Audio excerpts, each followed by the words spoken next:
Hello, I'm Scott Carr, and I'm from Salem International University at Cisco Networking Academy.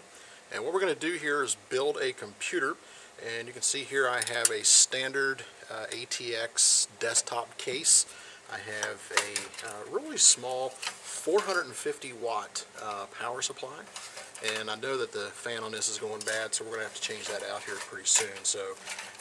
But anyway, we've got a 450 watt power supply. The power connectors here, standard ATX connector, and we also have on here a SATA connector, so kind of nice if we want to put some advanced hardware in this. But today we're just going to build a computer with a 200 gigabyte IDE hard drive. We're also going to be using a P4SD motherboard. This is just a Pentium 4, and I believe this is probably about 2.4 gigahertz, so nothing fancy, but we're going to put 2 gig of RAM in it. And the onboard video here is not supported in Windows 7, so we're going to put in here an ATI video card. So there's the motherboard. Here's the video card that we're going to put into the computer and everything. So let's go ahead and start by putting the motherboard in here. So first thing I'm going to do is just touch the case to ground myself to make sure I don't cause any static electricity. We do have we have two fans we got to plug in. I'm also looking here that we've got USB, front side USB connectors, and we also have a front side FireWire, which I don't know if this motherboard supports FireWire on board, so we may not end up plugging that in. And of course our power connectors, for our on and off switch is there. So let's get started here. First thing I'm noticing is that the case here has these auto risers here, so I don't have to put in the brass or plastic risers for this. So I can mount the motherboard directly onto the case using these mounts right here. So I'm going to go ahead and just slide this in. And one thing that I do not have for this system is the back faceplate. So normally I would put a faceplate on this and go from there, but since we don't have that, I'm just going to leave it as is. Alright, so we'll put a few screws in here.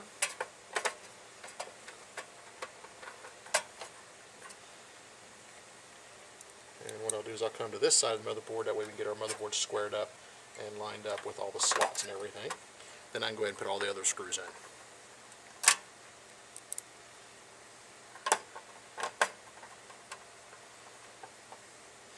And you'll notice that I'm not cranking down on these screws. This is a green board here, so we don't want to damage it, so I'm just giving a little bit of finger tight to make sure that it doesn't back out.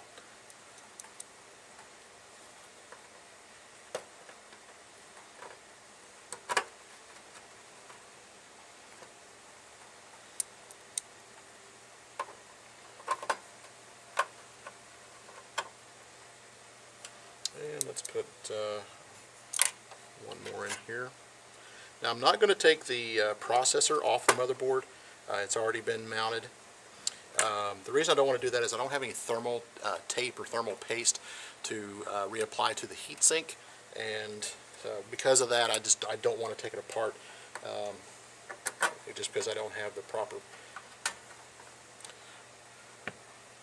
thermal tape for that. So alright, so once we get the motherboard in there, we can start connecting all of our connectors. So I'm going to go ahead and this part here, this is our front side USB, and it is 2.0. So I'm going to go ahead and mount that.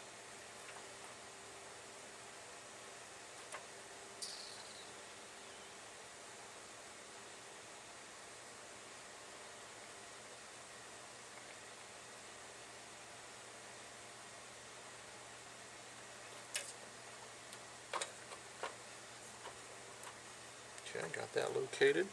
I'm going to go ahead and attach our power connectors.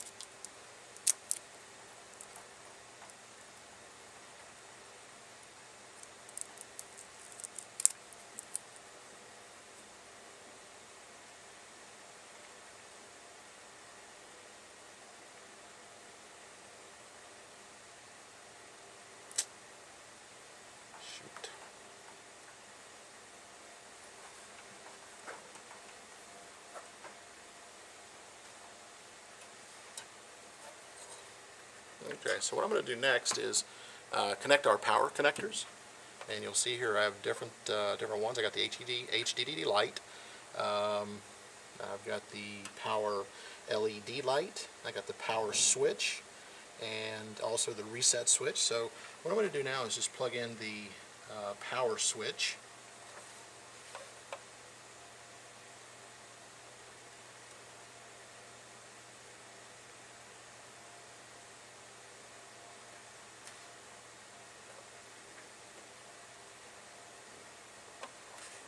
Okay, and we'll go ahead and plug in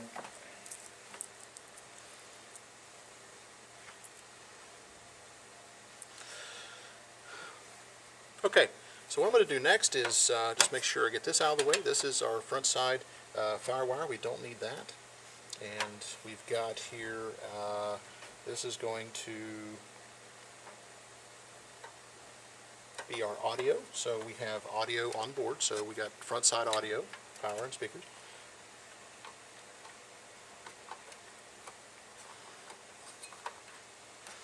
Alright, we got that connected. I've got a cooling fan here that's going to connect to a standard power port. I'm noticing also these motherboards with these processors have a connector that they're going to need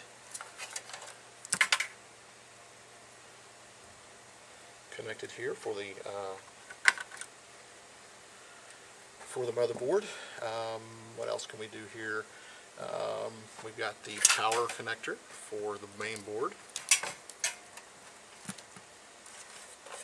and you can always match up the clips. And this is an oversized block, and that's a standard size, so we can actually just push it out to the side and let it connect. These out here, it's okay for it to extend out here. The system will still power up.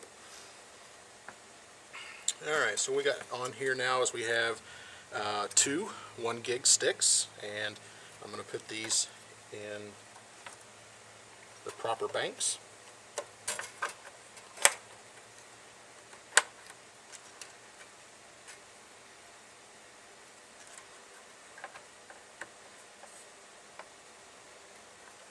You got to be careful when you put the RAM in that you don't slip left and right and damage the RAM or damage the bracket on board. So you got to make sure that you go straight down until it snaps.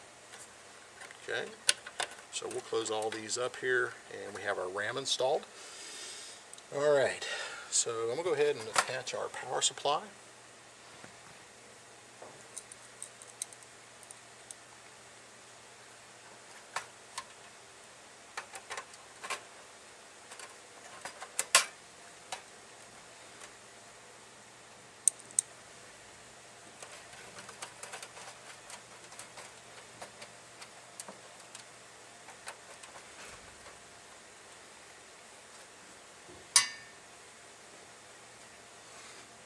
One more screw for that.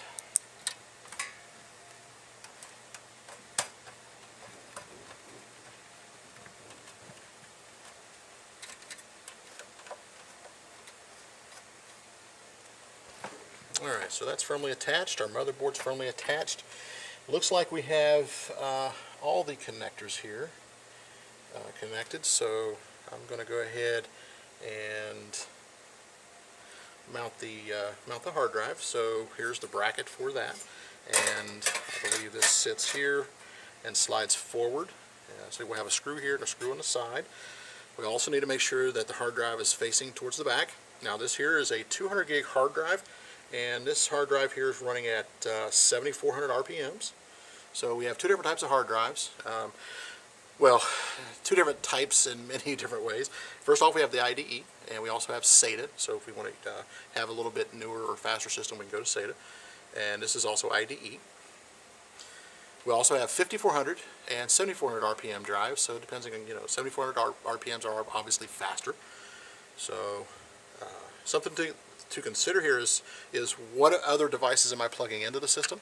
So if I'm going to be putting in another motherboard, or I'm sorry, another hard drive or another CD-ROM drive, which you'll notice here I am going to be mounting two CD-ROM drives. So what I'm going to do is on the primary IDE cable, I'm going to set the jumpers here based on this diagram to master, and so here is master labeled, and I'm going to again make that the primary hard drive on IDE1.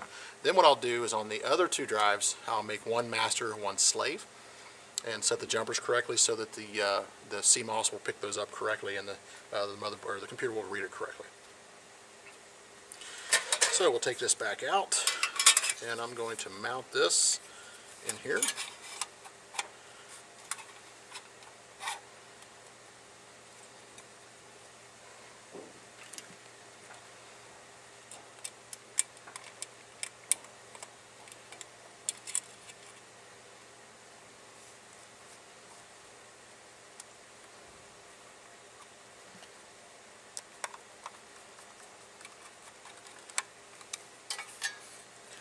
One screw.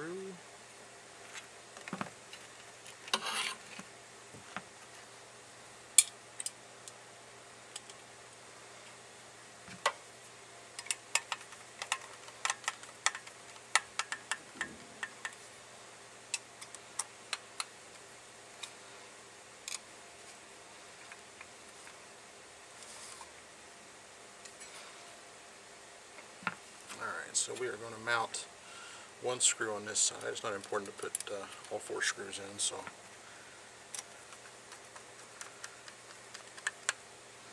Alright, so our hard drive is mounted, so we can go ahead and drop it into place. And slide it forward. And we can go ahead and mount this bracket.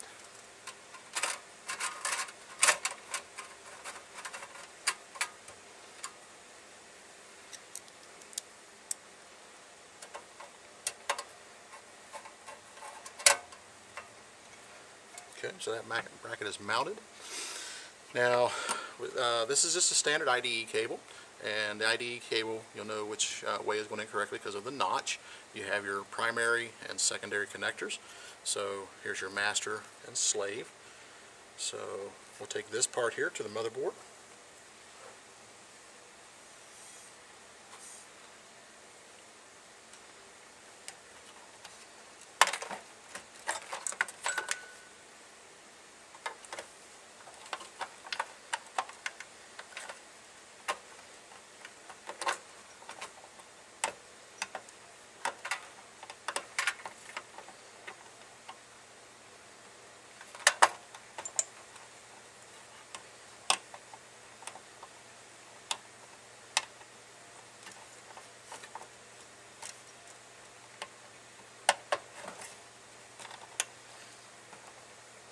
Okay, so I got my power reattached. I got the IDE cable there, and I can go ahead and plug this cable into the hard drive.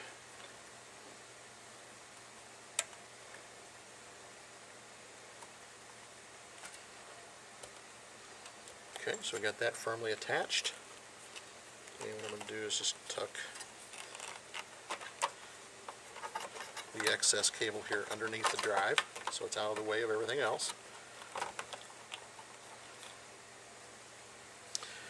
Okay, so the next thing we can do is go ahead and put our CD-ROM drives in. So I'm going to put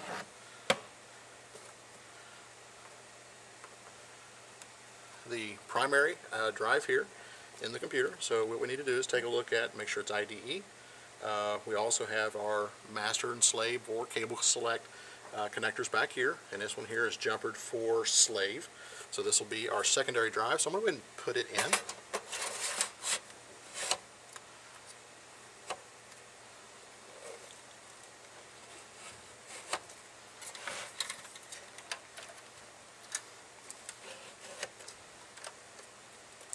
I'm also going to go ahead and put in the secondary drive. Oh, I'll take that back. This drive gets mounted over here.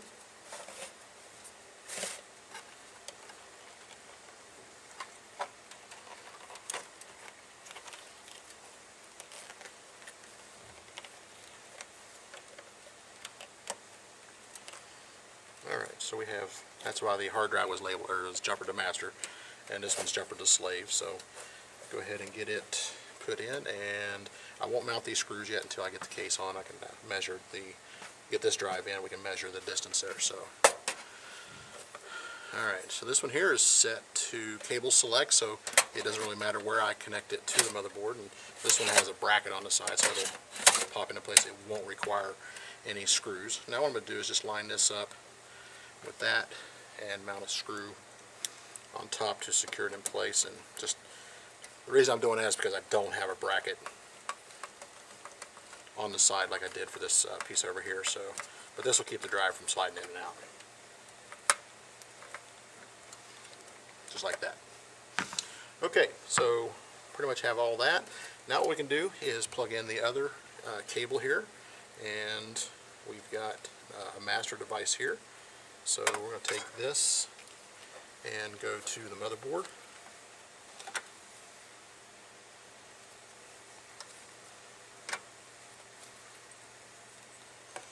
And we'll plug it into IDE 2.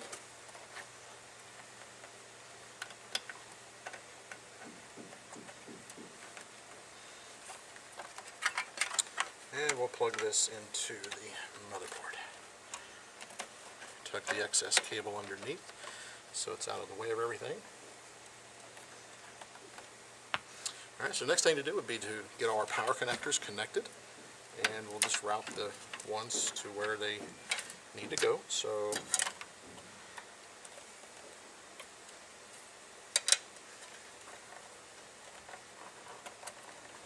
there's our hard drive. There's our CD-ROM drive. And we'll have this one go to this drive here. And of course this cable here won't get used because we don't have SATA connected.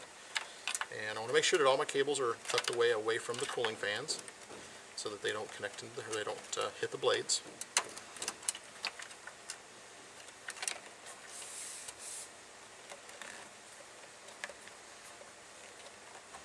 Again, I'm just tucking these cables out of the way so we'll get our way later. Alright, so now what I'm going to do is go ahead and put in the sound card, or the video card. And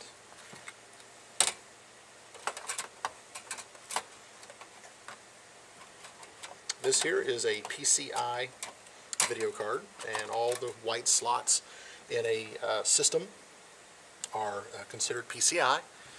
And you'll notice here brown slot, and just from experience and knowing this board and knowing the brown connector there, this is an AGP video card.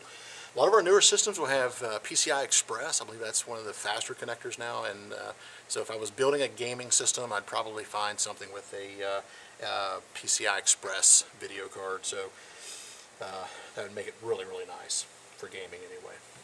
Alright, so let me put a screw here.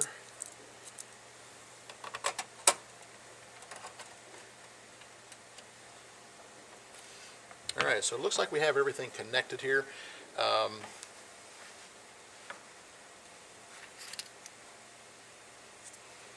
We've got our motherboard mounted, and again, this is what we call an integrated motherboard, meaning that everything is actually on the motherboard. So we have our keyboard and mouse. This is PS2. So our PS2 connectors here will allow us to plug in our older style keyboards and mice. We also have USB ports. So we have 3 USB with 1 FireWire port.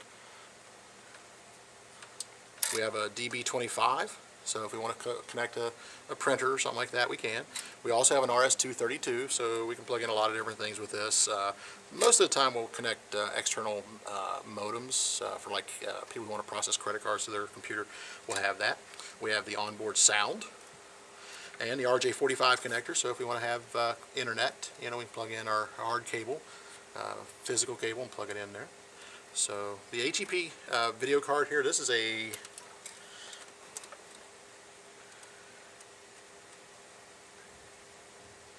and I'll take that back. This is a PCI.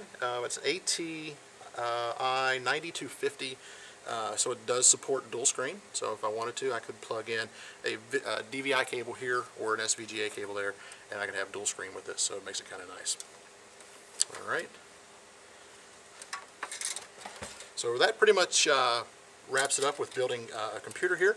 So what we're going to do next is go ahead and continue on to installing an operating system. So we'll go ahead and do that. So I'm going to get everything connected and I'll be right back.